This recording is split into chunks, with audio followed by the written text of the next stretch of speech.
Hello friends, അസ്സലാമു അലൈക്കും. Welcome back to Jashi's cook book. Jashi's cook ബുക്കിലേക്ക് എല്ലാവർക്കും സ്വാഗതം. ഇന്ന് ഞാനൊരു സ്നാക്ക് റെസിപ്പിയുമായാണ് വന്നിരിക്കുന്നത്. കോഴിമുട്ടയാണ് ഇതിലെ മെയിൻ ഇൻഗ്രീഡിയൻറ്റ്. നമ്മൾ കോഴിമുട്ട ഉപയോഗിച്ച് ബജി ഉണ്ടാക്കാറുണ്ടല്ലേ, എന്നാൽ കോഴിമുട്ട ബജിയേക്കാൾ ഒരുപാട് വ്യത്യാസത്തിൽ ഉണ്ടാക്കുന്ന ഒരു സ്നാക്കാണിത്. ടേസ്റ്റും കോഴിമുട്ട ബജിയേക്കാൾ വളരെയധികം ഡിഫറെൻ്റ് ആണ്, ഉണ്ടാക്കാൻ വളരെ ഈസിയാണ്. അപ്പോൾ നമുക്ക് നോക്കാം ഇത് ഉണ്ടാക്കുന്നത് എങ്ങനെയാണെന്ന്.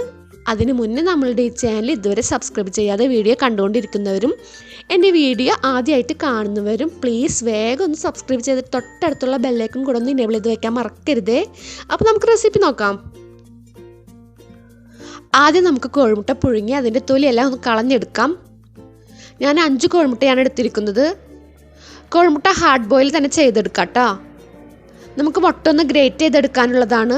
മുട്ട വേവ് കുറഞ്ഞാൽ നമ്മളത് പിന്നെ ഷേപ്പാക്കി ഫ്രൈ ചെയ്യുമ്പോൾ ചിലപ്പോൾ പൊട്ടിപ്പോകും. അപ്പോൾ അതൊന്ന് ശ്രദ്ധിക്കുക.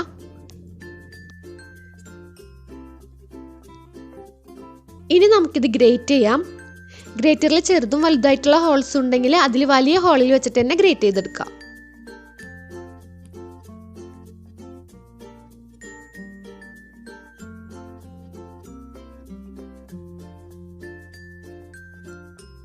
ഇത് നമുക്കിനി വലിയൊരു മിക്സിംഗ് ബൗളിലേക്ക് മാറ്റാം. ഇതിലേക്ക് ഇനി നമുക്ക് കുറച്ച് ചേരുവകളൊക്കെ ചേർത്ത് നല്ല പോലെ ഒന്ന് മിക്സ് ആക്കി എടുക്കണം. അപ്പോൾ ആ ചേരുവകൾ എന്തെല്ലാമാണെന്നും എത്ര അളവിലൊക്കെയാണ് ചേർക്കേണ്ടതെന്നെല്ലാം നമുക്ക് നോക്കാം. ആദ്യം ഇതിലേക്ക് വേണ്ടത് കടലപ്പൊടിയാണ്. ഞാൻ 4 ടേബിൾ സ്പൂൺ കടലപ്പൊടി ചേർക്കുന്നുണ്ട്. കാരണം നമ്മളിനി സ്നാക്കിലേക്ക് വേറെ കവറിംഗ് ഒന്നും കൊടുക്കുന്നില്ല. അതുകൊണ്ട് ചുരുങ്ങിയത് 4 ടേബിൾ സ്പൂൺ എങ്കിലും കടലപ്പൊടി ചേർത്തിട്ടില്ലെങ്കിൽ മുട്ട പൊട്ടി തെറിക്കാനും അല്ലെങ്കിൽ സ്നാക്ക് പൊടിഞ്ഞു പോകാനൊക്കെ സാധ്യതയുണ്ട്. പിന്നെ നമുക്കിതിലേക്ക് വേണ്ടത് അരിപ്പൊടിയാണ്. അരിപ്പൊടി ചേർത്താൽ നമ്മുടെ സ്നാക്ക് പുറമെ നല്ല ക്രിസ്പി ആയിട്ടിരിക്കും. അതുകൊണ്ട് അരിപ്പൊടി നമുക്ക് 1 ടേബിൾ സ്പൂൺ ചേർത്ത് കൊടുക്കാം. അടുത്തതായിട്ട് ഇതിലേക്ക് 1/2 ടേബിൾ സ്പൂൺ മുളക് പൊടി ചേർത്ത് കൊടുക്കാം. നല്ലൊരു കളർ കിട്ടാനായിട്ട് കാശ്മീരി ചില്ലി പൗഡറാണ് ഞാൻ ചേർത്തിരിക്കുന്നത്. പിന്നെ വേണ്ടത് 1/4 ടേബിൾ സ്പൂൺ ഗരം മസാലപ്പൊടി, 1/4 ടേബിൾ സ്പൂൺ മഞ്ഞൾപ്പൊടി, ആവശ്യത്തിന് ഉപ്പ്, ഇവയാണ്. പിന്നെ നമുക്കിതിലേക്ക് 1 ടേബിൾ സ്പൂൺ ടൊമാറ്റോ സോസ് കൂടെ ചേർത്ത് കൊടുക്കാം. ടേസ്റ്റ് ഒന്ന് ബാലൻസ് ആവാൻ വേണ്ടിയാണ് ടൊമാറ്റോ സോസ് ചേർക്കുന്നത്.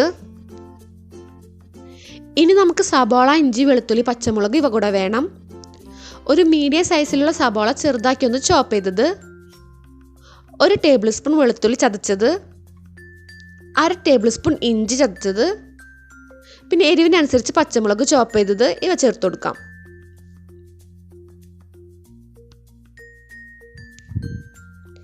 ഏറ്റവും ലാസ്റ്റായിട്ട് നല്ലൊരു ഫ്ലേവറിന് വേണ്ടിയിട്ട് കസൂരി മേത്തി കൂടെ ചേർക്കുന്നുണ്ട്.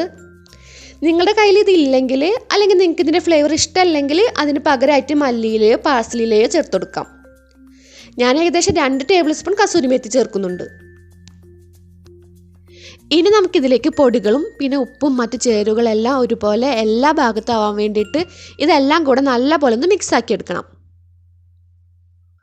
അതിനുശേഷം കൈകൊണ്ട് നന്നായി ഒന്ന് കുഴച്ച് ഇഷ്ടമുള്ള ഷേപ്പാക്കി എടുക്കാം.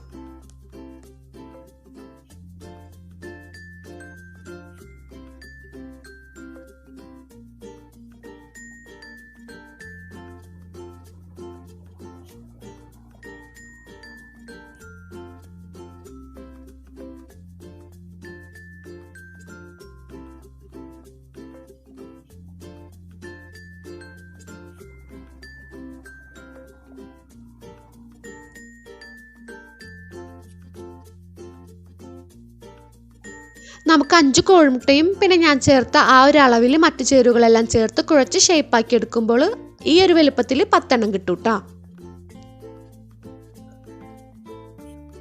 ഇനി നമുക്ക് ചട്ടി ചൂടാക്കി ഓയിൽ ഒഴിച്ച് ഹൈ ഫ്ലെയിമിൽ ചൂടാക്കിയതിന് ശേഷം ഫ്ലെയിം മീഡിയത്തിലേക്ക് മാറ്റി എല്ലാം ഒന്ന് ഫ്രൈ ചെയ്തെടുക്കാം. എന്ത് ഫ്രൈ ചെയ്തെടുക്കുമ്പോഴും ആദ്യം ഒരെണ്ണിട്ട് ഫ്രൈ ചെയ്ത് നോക്കുക.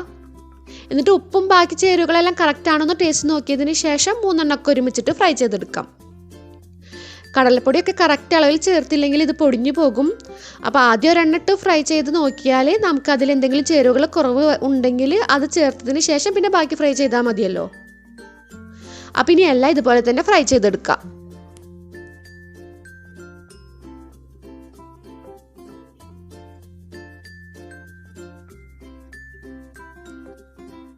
വീട്ടിൽ സ്ഥിരമുള്ള സാധനങ്ങൾ വെച്ച് ഈസിയായി ഉണ്ടാക്കാൻ പറ്റുന്ന ഒരു സ്നാക്കാണിത്.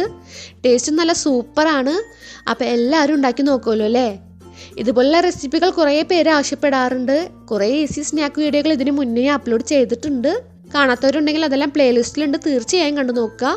റെസിപ്പിയും വീഡിയോയും ഒക്കെ ഇഷ്ടപ്പെട്ടെങ്കിൽ എല്ലാവർക്കും ഒന്ന് ഷെയർ ചെയ്ത് കൊടുക്കണേ. വീഡിയോനെ പറ്റിയുള്ള അഭിപ്രായം കമൻറ്റായി അറിയിക്കുക. ഇൻഷാ അല്ലാഹ് അടുത്ത ഈസിയും ടേസ്റ്റിയും വെറൈറ്റിയുമായിട്ടുള്ള റെസിപ്പിയുമായി അടുത്ത വീഡിയോയിലൂടെ കാണുന്നതുവരേക്കും ബായ്, അസ്സലാമു അലൈക്കും.